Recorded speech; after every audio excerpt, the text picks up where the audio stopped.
WIBTA for going no contact with my parents, even though they'd lose everything. I, 23 female, have been running my parents' business for the last 4 years. My parents, 52F and 55M, made some awful financial decisions during COVID, and I've spent years cleaning up their mess. About 2 years ago, they really screwed up. I had to beg someone, let's call him Jim, for the chance to fix it. Without his help, my parents would have lost their house and basically everything they own. Since then, I've been working 7 days a week, barely taking any time off, and getting paid under $1,800 a month. Meanwhile, my parents slowly stopped being involved because apparently I was more than capable. Even when I was completely burnt out, stressed to the point I couldn't eat or sleep, I just kept going because I promised Jim I'd make things right. For context, I made that promise when I was 21, and I've kept it. Jim and I met earlier this year, and he said he was worried I was doing all this work for nothing, since I don't actually own the business I'm running.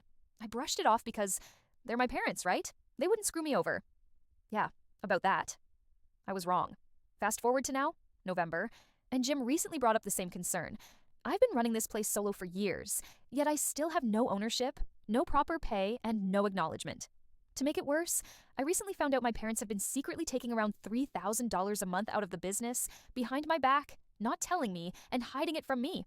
They only show up about 2 to 3 hours a week, yet they've made comments about how it's their business, not mine, despite the fact I'm the one running everything, managing staff, dealing with clients, suppliers, and all the stress that comes with it. We're planning to meet soon to discuss my options, and honestly, Jim's been one of the few people who's actually supported me through all this. Now here's where things get more complicated. My mom is abusive. Verbally, emotionally, financially, and sometimes physically. She's chased me around the house with a knife before, screaming that she's going to kill me. I moved out recently, and it's done wonders for my mental health. But it's also made me realize something painful. I don't think they care about me at all. My dad just excuses everything she does with, "That's just how she is." Or, "What do you expect?" Maybe I expect my mom not to try to kill me? So now I'm at a crossroads. I'm seriously considering walking away from the business and going no contact with them completely. But if I do, they'll lose everything. The business, their home, all of it. They've made it clear they don't care about me or the work I've done, so why am I still breaking myself to keep a roof over their heads? The only thing holding me back is knowing they'll lose everything if I leave. I don't have any other family, it's just them. But they've never really let me live my own life, not even as a kid. I had to reason with them to keep them together from the age of 6, making me desperate for their approval.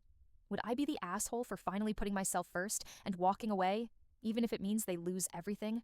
When I thought things couldn't get worse, my mom went through my personal things and found a letter I wrote when I was really struggling. This did not go down well, and she started blowing my phone up at 3 a.m., text messages, phone calls, etc. To note, this was written hours after she told me to harm myself, and at that point I was in a bad place. I got myself out of it, but her reaction makes me feel sick. It's all about her, not about the fact her 23-year-old daughter was feeling that way. It's all about the fact she is a bad mom and I've hurt her feelings.